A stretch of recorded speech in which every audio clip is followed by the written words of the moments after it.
one too.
There we go.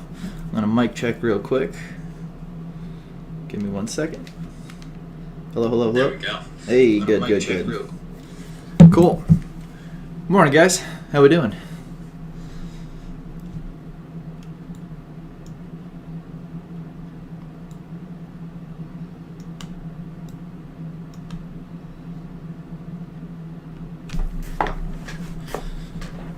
I know it's been a while since we've met. Hope everybody's doing well. While we're doing this kind of thing, feel free to talk in the chat. I have a monitor with your chat in it, so I can kind of see if you throw out a question while we're doing this.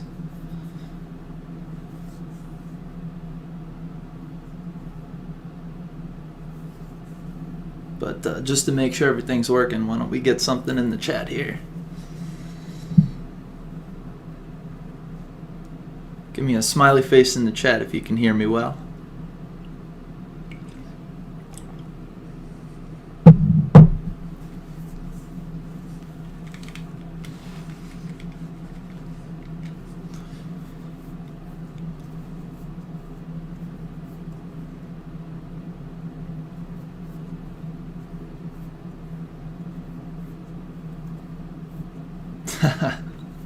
I miss you guys too. This is definitely a weird situation, but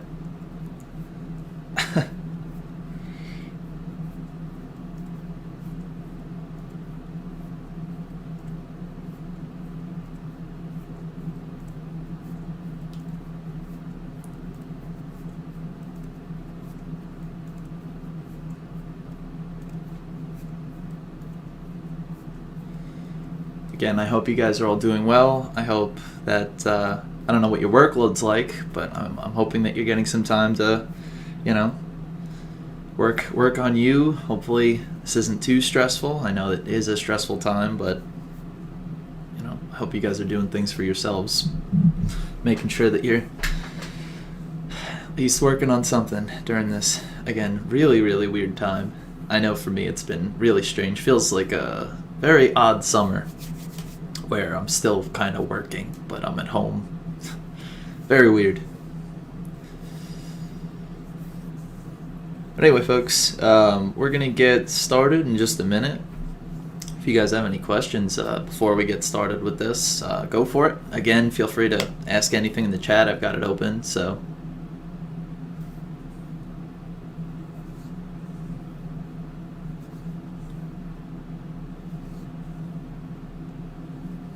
I saw everything. I don't know what you're talking about.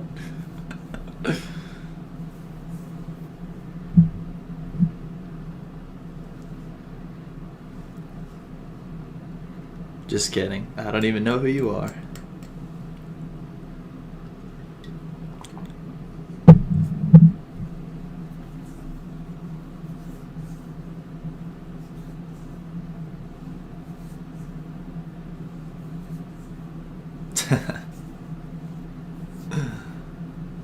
That's fine. Don't worry about it.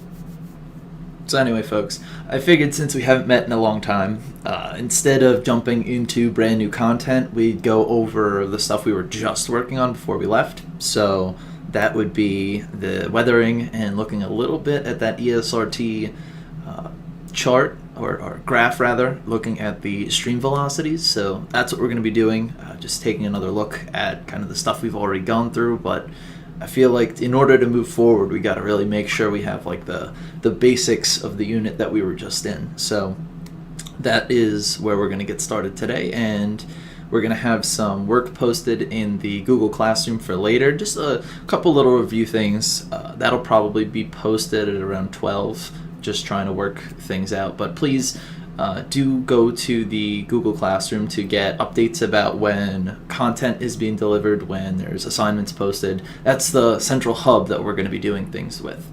There's also going to be these sessions on Google Meet, so we'll send out Google Meet links for everybody to be working in.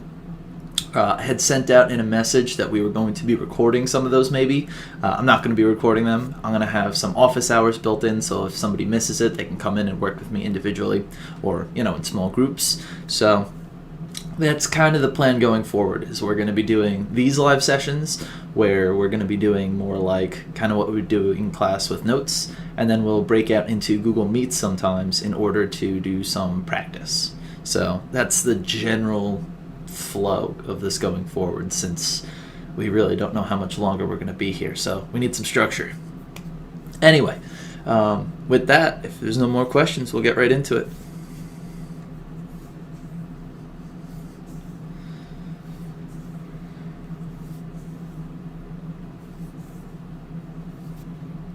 One second here.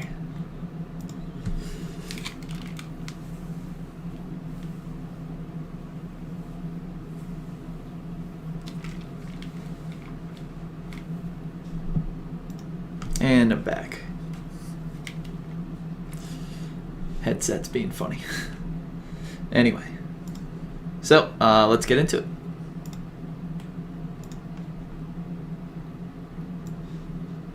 Bam. All right.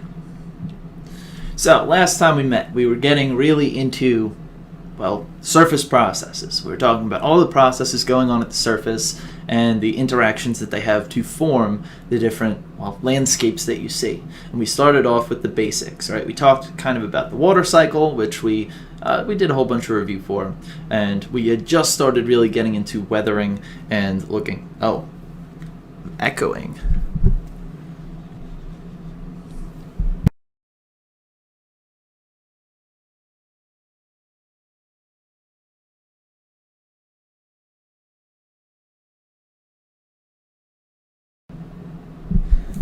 Am I echoing for everybody?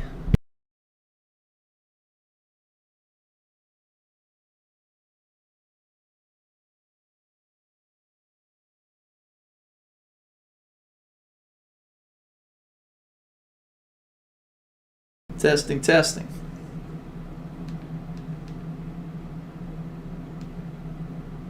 Testing, testing.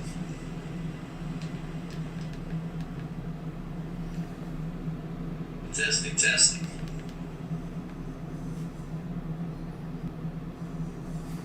No? That's weird. I don't know why you'd be echoing like that, but if nobody else has echo, then I don't know, it must be something on your end. Anyway, good luck with that, sir. Or ma'am. I don't know who you are.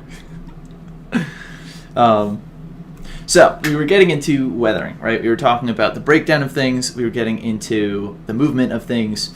That is going to make our landscapes look the way they do. So we were saying that weathering is the actual breakdown and that erosion was the movement. So if you see our little dudes at the bottom, you can see that one of them has the shovel. He is moving the stuff. He would be erosion, like we said in class. And the one with that jackhammer pulverizing the ground, that would be weathering.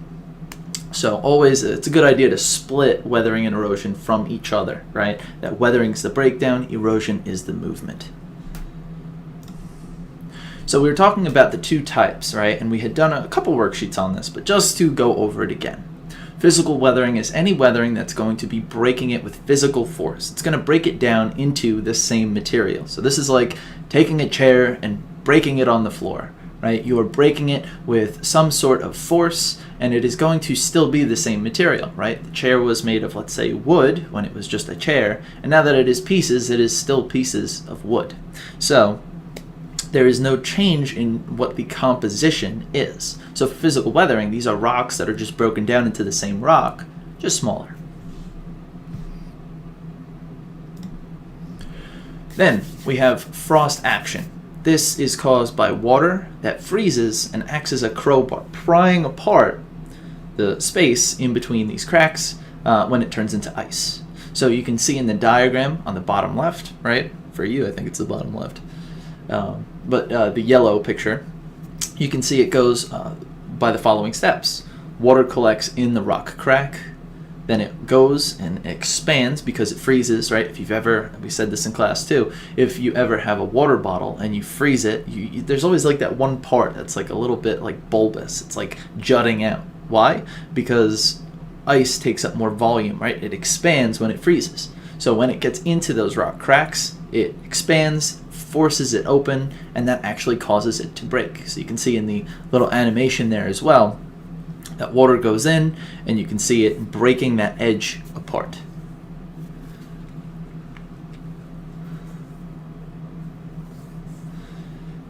You can always watch this back when we get through it. I'm kind of going to go quick through, but yeah, you can always rewatch the beginning of this. So abrasion, the physical weathering of rocks as they rub or bounce against each other. So this is simply if water is rushing, right, like a stream, and rocks are in it. If they hit into other rocks, that would be called abrasion. This is any rubbing or bouncing. That could be right from windy areas, glaciers, streams, or here even due to gravity, where it's just falling down and it's tumbling and it's breaking those things down. So again, this would be abrasion. The last type, exfoliation, is the peeling away of large sheets of loosened material.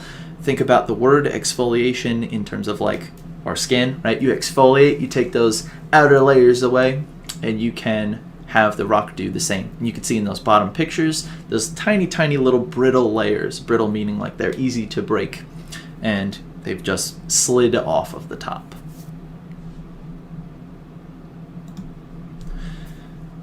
You then also have plants. Plants can be tremendously powerful, right? They take a long time to do this, but if you have trees with their really, really strong roots, they can grow through the cracks just like the ice, and when they do that, they can also be splitting rocks apart, or like we said, even concrete, right? So they can get underneath things and push them up. They can grow through the rock itself.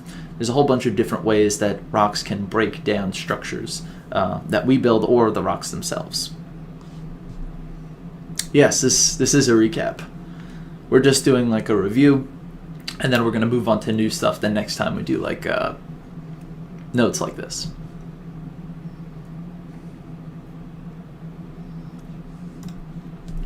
So that brings us to chemical weathering. What's the big deal? Why is this different than physical? Well, there is a change. You're not having the rock broken down and turning into the same thing, right? We said with the wooden chair, when you break that, when you just smash it on the ground, it is still made of wood. This is different. This is like taking the chair and burning it, right? It is now ash. It is not wood anymore. It is something different. So that is the same thing that's happening to the rock, except instead of burning it with fire, there are a couple other different things that are going to happen to it that are going to break it down and turn it into something different.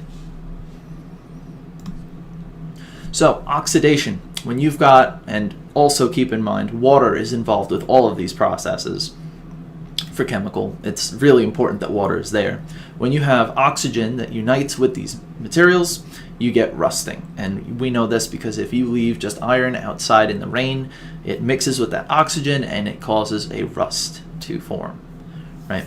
So you might have seen that too with like pennies getting that like blue film on the outside. Definitely a form of chemical weathering. Hydration. When water unites chemically with minerals, some crumble into clays, and you can see that water is going to be then both a physical and a chemical weathering agent, I should say. It is going to not only be able to rush past and bring rocks and cause abrasion, but also water can actually be chemical and split things on its own.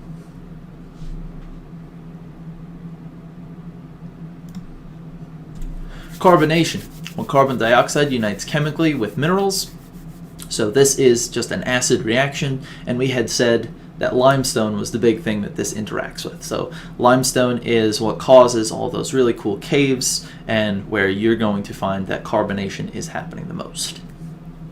So this also happens with some structures, some statues that are left outside, and that's why some of them weather away.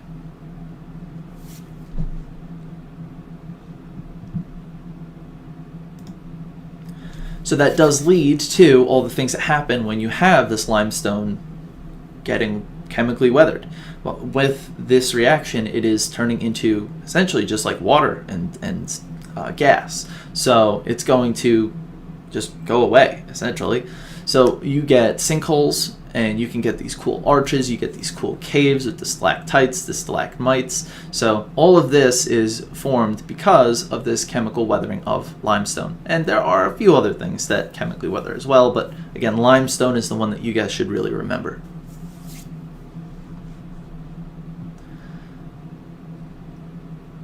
And so this type of area we call karst topography, limestone area pitted with sinkholes. And if you recall, sinkholes can be really scary, right? You can have these holes underneath the ground that we don't really see, right? They're underneath. They're not fully exposed like, oh, hey, there's a hole, like a pothole in the ground. You should miss that. It's underneath, and it can weather away underneath the ground over time, and then we can have these scary sinkholes that people fall into.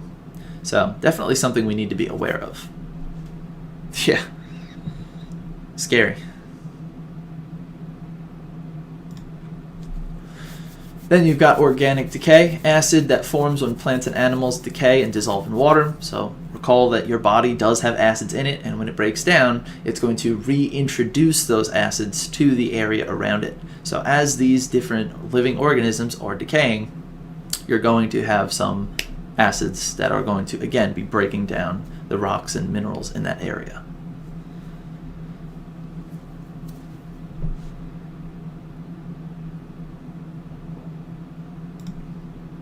So, folks, I need this in the chat, and please, let's use our heads and let's be appropriate. But I need you to create English subtitles for this diagram. So what I want you to do is I want you to number them 1, 2, and 3, and then post something. So write out a nice post. 1, this happens. 2, this happens. 3, this happens. I want to see what you guys come up with. Oh, you can't translate, but I want you to use your brain. You've seen what type of weathering this is. Oh, you can translate. Well, if you can translate, wait for it, and then I want to see exactly what it says, because actually I have no idea exactly what it says. But wait for it, wait for it. That's kind of cool. So, 6 people are watching. 6 people should be typing. It's just going to drop a whole bunch of viewers right now.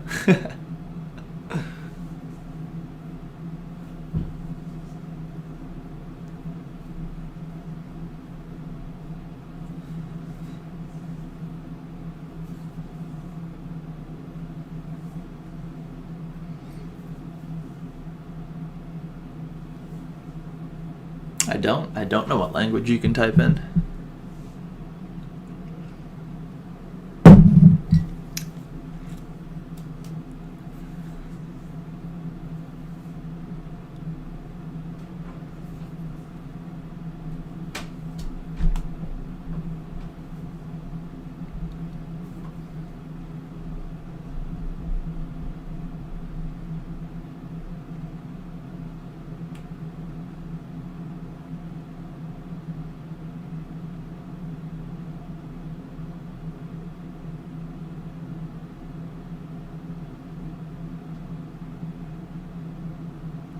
Still waiting on a few responses, folks. So step 1, something happens. Step 2, something happens. Step 3, something happens. Yes, Google Translate does help.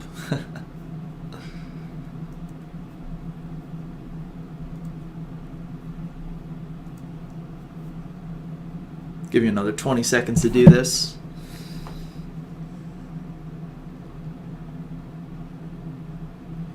Stopwatch.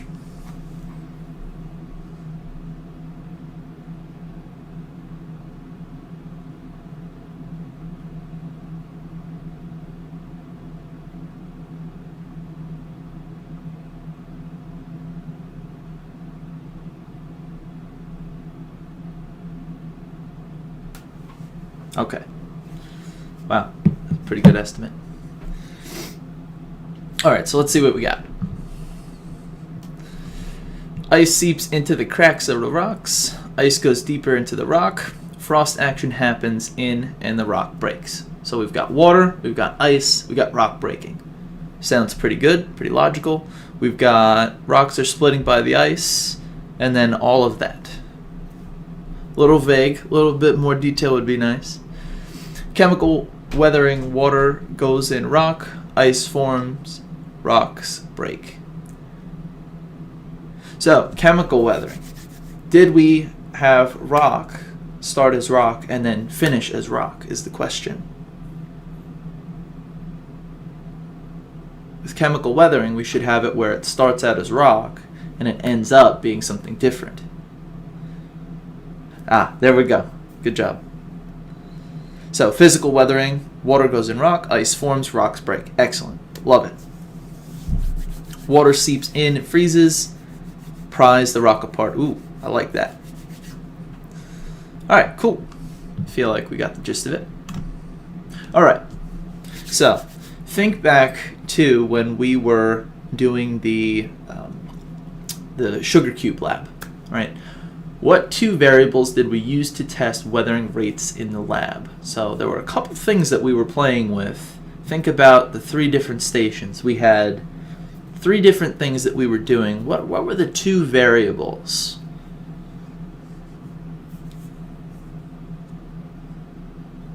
What were the 2 variables that we were testing? Chemical and physical. So that was like the types, perhaps, of weathering. But those weren't the 2 variables that we were playing with. We were playing with something else. Think about the things we did. Right, we had the sugar cubes. What did you guys do?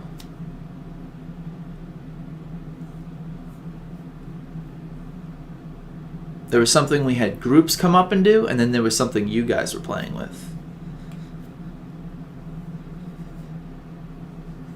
Not velocity.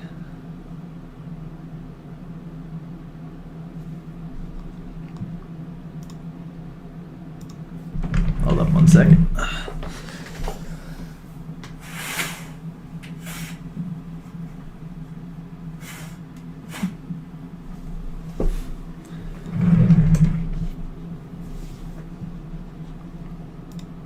There we go. Shaking had lessons. Ooh.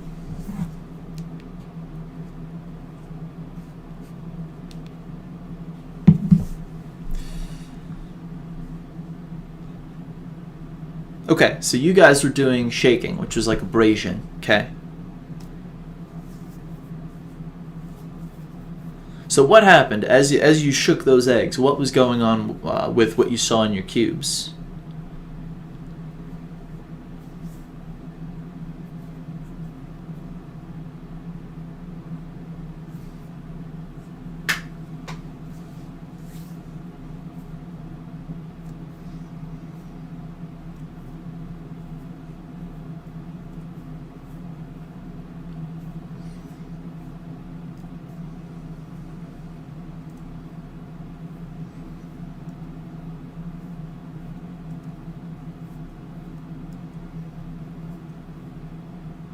Well, that's true. We broke the stuff down. We did put it somewhere else, but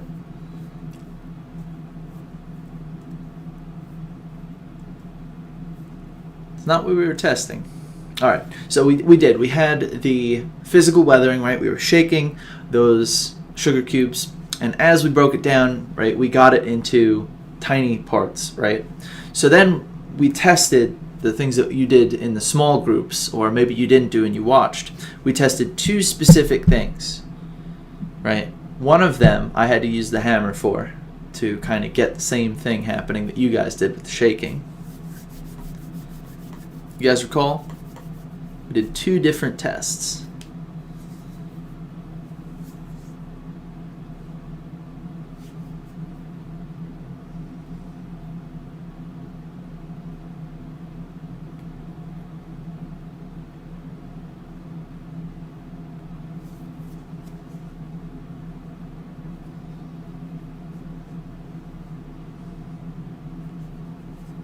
I know it's been a while.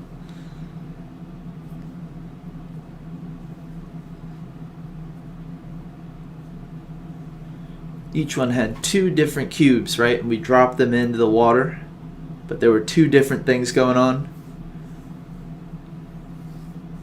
Well, we weren't testing abrasion and hydration. All right, I'm gonna help you guys out a little bit. It's okay. We were doing temperature, right? We were seeing how the temperature affected it. And then we were also doing a crushed one versus a solid one. Is this ringing a bell, guys?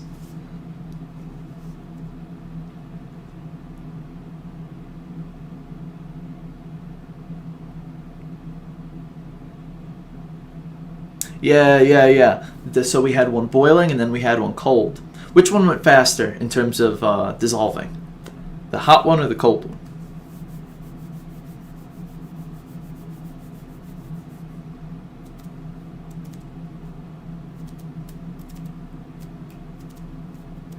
Good. Definitely the hot. And then the second thing we were testing is the one that was crushed versus the one that was not crushed. Does anyone remember that like kind of weird sciencey word for what we were saying increased as you broke it down? Some type of area?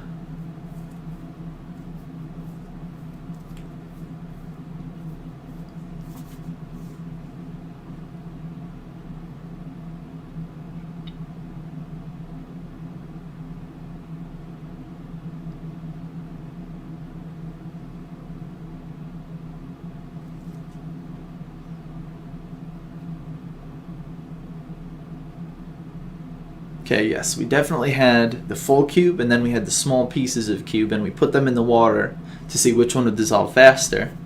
What's the name of that type of area? Does anyone remember?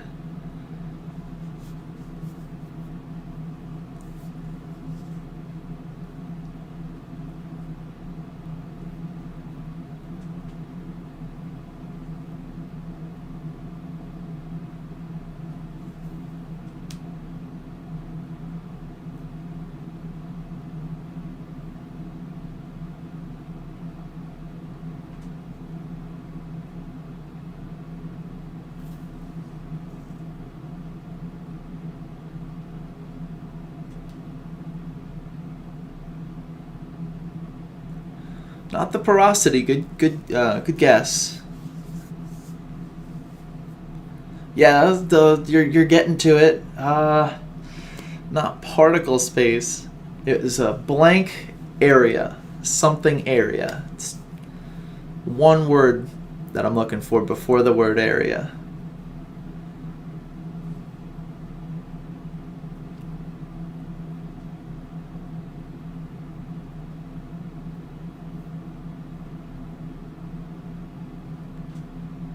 Yes, surface area. Good. So what is surface area? Well, right here in the blue-ish picture, or like the gray cubes, you can see we're talking about surface area. So as a rock breaks into smaller pieces, the surface area increases, right? There is more surface if you break something down. Each of those little cubes has a surface compared to the big cube, which only has those 6 sides, right? The rest is inside of it. So the more you break, the surface area makes them go differently, but also what it is, right? If you've got some really hard rocks and some softer rocks, well, they're not going to weather at the same rate. And we also mentioned that the climate, right, the amount of water and the temperature are also going to be part of this. So resistant to weathering means difficult to break. That is very important, right? Like if you are I don't know, resistant to, I don't know, give me an example. Resistant to what?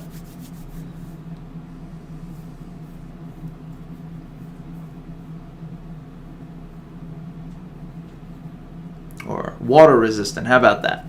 If you're water resistant, you resist the water. So if you're resistant to weathering, you resist being broken down.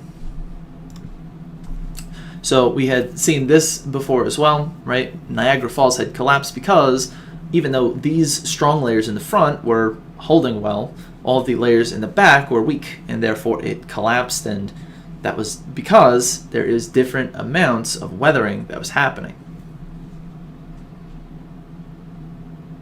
Oh yeah, good pull.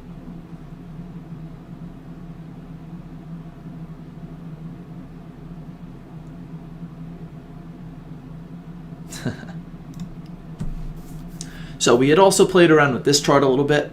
We're going to practice with this again during our worksheets this week, I think. We'll take another look at all the different ways that this works. But we're not going to spend so much time right now looking at it. We'll practice this.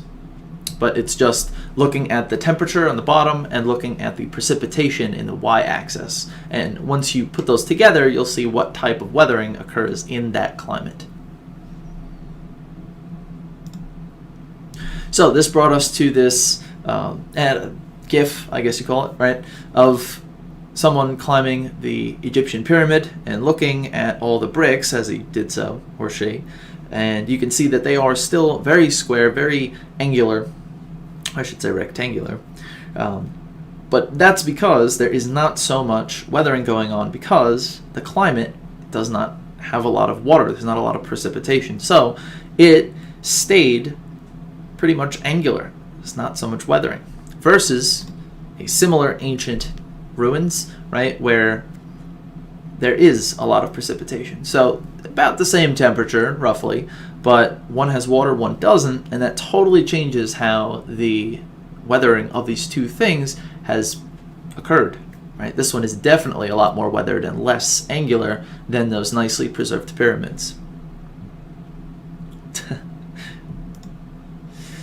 And then lastly, in cold climates, physical weathering is high because lots of frost action. So here, even though it was a relatively warm winter for us here on Long Island, we still, at night, some days we're getting freezing temperatures, and then during the day we got warmer temperatures, and then freezing and warming and freezing and warming. So what did that do to all the water that was on the road getting into the cracks? Well, same thing that would happen to the rocks, right? It would go in, it would pry it open, it would go in deeper when it was water again after it thawed, and it happened over and over and over and over. So it's really bad in terms of how much weathering happens, for the roads at least. It's not really bad in nature, but for us, we don't want things to go back and forth because it makes these huge potholes in the road. So when it hovers around that 32 degree Fahrenheit, not so good. Okay, so that brings us to soils. We had done that little soil lab looking at the different layers and how long it takes for soil to form, right? It took like a really, really long time to get just a couple of centimeters of soil to form. So it's a pretty important thing. We had also mentioned that residual soil, the soil that forms in the area and stays in the area versus transported, right? New York is mostly transported soil. When we look at the next part of surface processes, we'll get into glaciers and we'll see that Long Island was basically just formed by glaciers. So we have tons of transported soil. The soil that we have wasn't just formed here, it was pushed from the Sound, it was pushed from Connecticut, some parts of Rhode Island in some cases. So that was basically what we went over with soil, and also the different profiles, right? That you find the most nutrients at the top in that like most developed, what they call topsoil, right? The OA layers. And then as you go down, it becomes less and less weathered, but it takes a long time to get there, right? Hundreds, thousands of years. So the last thing that we'll get into is erosion. Right? And we talked about, what forces are at play where we have gravity and we also have pressure, right? Because of the winds that can push things around. So those are the two really big factors. But for erosion, we've got, like I said, gravity providing kinetic energy to transport sediments, and gravity pulls things downwards. So this is where things are falling down a hill, or water is being pulled down, so that carries some sediment with it. Ice also is pulled down by gravity, again, as we'll see in the next part. And then there's also wind, which is going to push the particles around. And as you can see in the GIF on the bottom, right, that sandstorm is going to be a result of pressure, right, the wind.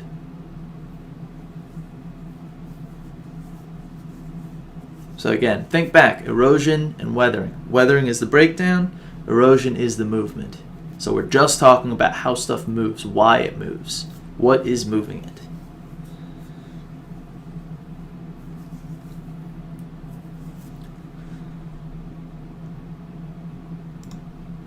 So we were talking about running water and how water is really the big thing that moves the most stuff. if you think about it, right, we get some windy days, some really calm days, but water like a stream is always running, unless you're in a really, really terrible drought. Even when we don't have rain for a couple days, streams, they'll be a little lower, but water is constantly running, constantly moving from place to place. So it is the primary thing that's going to be doing most of the movement, since when it rains over a whole area, that moves a whole bunch of stuff, and it continues to move as that tries to get back to the ocean. So we can have these big streams, small streams, they're all moving stuff, but the question was, how much stuff do they move? Right? And that's when we started getting to the last thing we'll get to, which was the stream chart, or graph, I should say. So we were talking about some of these different words: discharge, how much water is coming out of the stream; the gradient, which is the slope, right? When you think or you hear the word gradient, always think slope, like how steep it is. And then lastly, the channel, the bed, the area that the stream has scooped out of the earth itself. So this would be that channel, right? This U-shaped form in the picture. But really, if you have a strong enough stream, it'll be more of a V shape. And that's actually something to definitely remember, that streams in the ground make a V shape. We'll see that that's going to be important as well once we start talking about glaciers. So that was a link. We looked at that in class. So as a river moves faster, it becomes able to move larger and larger objects. Cars, I mean, in some cases, even with really, really powerful floods, you can move some houses, trailers, and things. Water's powerful, for sure. And that does bring us to our last thing, which was velocity and sediment size. So how do we know how much a stream can carry? Well, you can simply look at how fast it's moving. If a stream is moving rather quickly, it's going to pick up more stuff. Think about it. If it has more energy of movement, it has more energy to pick stuff up. So we were using this chart a little bit to look at the different ways that works. Right? So we have the particle diameter, which is shown on the left-hand side. You also have all of the different types of sediment. Remember that sand, silt, clay, these aren't materials, they are sizes of material, rock material. So it could be a whole bunch of different kinds of clay or silt or sand, right? You've seen probably pictures of black sand, pink sand, red sand, right? So sand is not its own material. Sand is just a size of broken down rock. So these are the different sizes, and so the bottom will tell us how fast the stream needs to move in order to move all these different sizes of rock. And again, here's just a picture showing what each of those kind of looks like, the difference between going from silt, sand, and so on.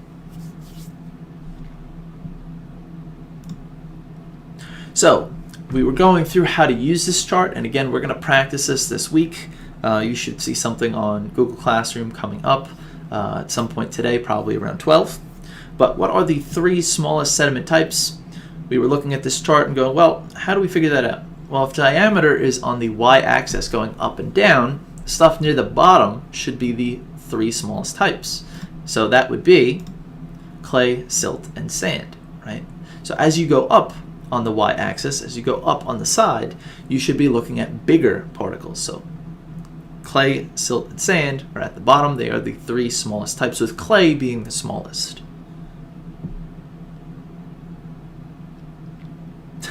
What's the skull for, Paul? You don't like this chart?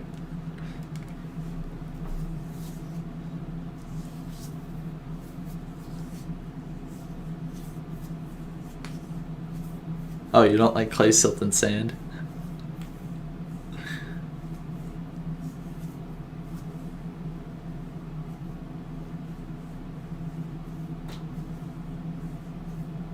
Oh, sorry, I missed that. You're talking about the flood. Gotcha. So, next question was, what is the range of sizes for a sand particle? Well, a lot of the time when people are learning this chart, they go, okay, sizes, I should look at the diameter on the left-hand side. But because sand is shown on the right and you have those dotted lines, it actually shows you the range for sand itself.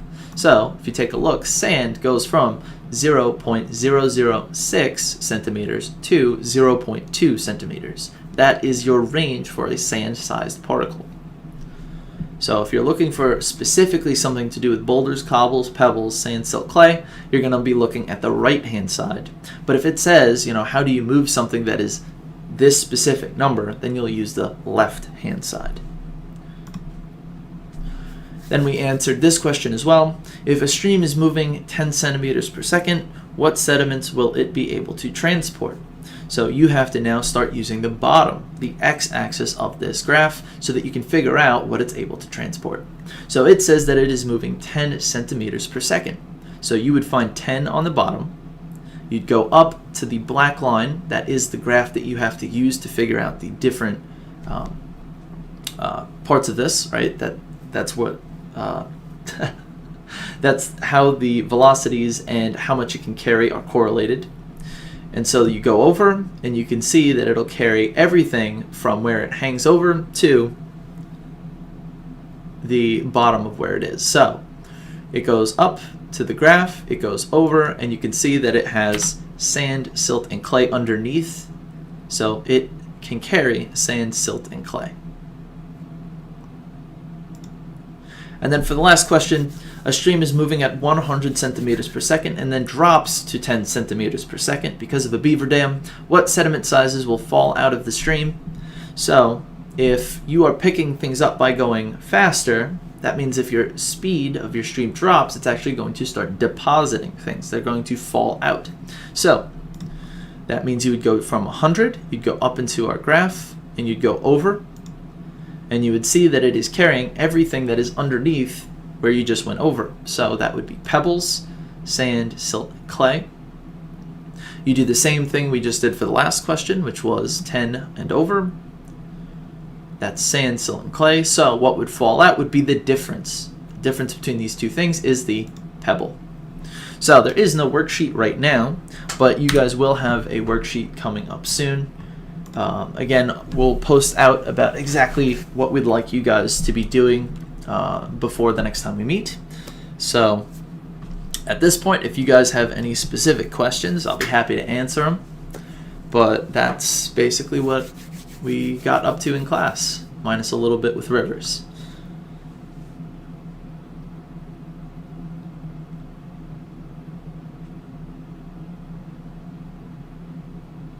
I'll post out about that on the Google Classroom. Today is Wednesday. I'll probably do the next thing on Friday.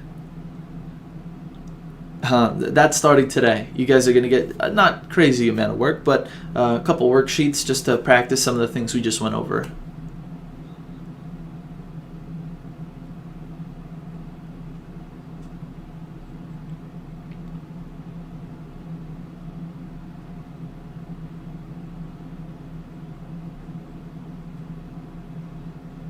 Again, that'll be posted today probably around 12, some of the things that we'd like you to do. And please check the Google Classroom. That's where all of the assignments will be posted and submitted as well,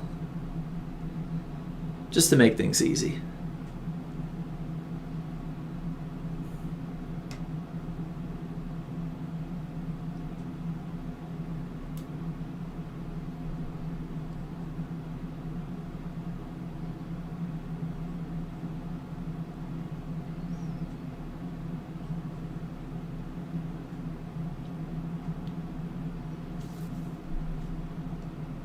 Also, do you guys like this format? Is this useful? Like I said, there's also going to be a Google Meets, so that you guys can actually chime in with your mics and we can talk and work on things together. This will be, just kind of the way we do notes, but always looking for feedback. All right, Paul. Again, take a look at Google Classroom at around 12.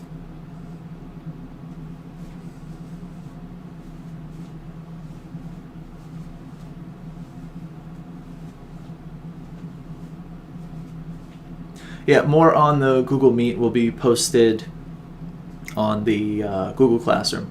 I'm working out exactly when, very soon, in about 10 minutes with somebody else. So, but anticipate that it'll be on Friday. I think that'll be a good time. Sometime on Friday. but I've got to kind of work out the kinks of how this is all going to work. Oh, that was Ryan the whole time.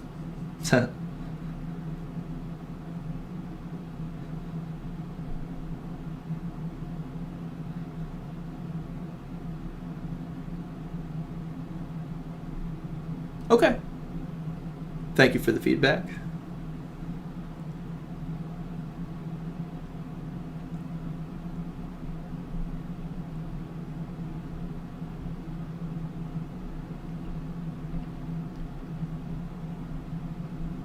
All right, cool. I'll try and keep it a little shorter than this. I know we were trying to cover a lot of stuff. I want to keep it to like a half an hour or something like that, but anyhow, folks, I'm going to stop the stream just about here. So if you have any other questions or anything else, you can email, or you can always go into Google Classroom and make a comment, something like that.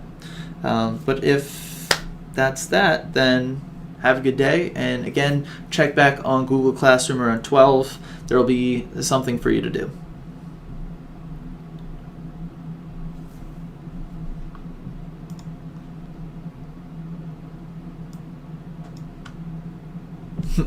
Have a good one, guys.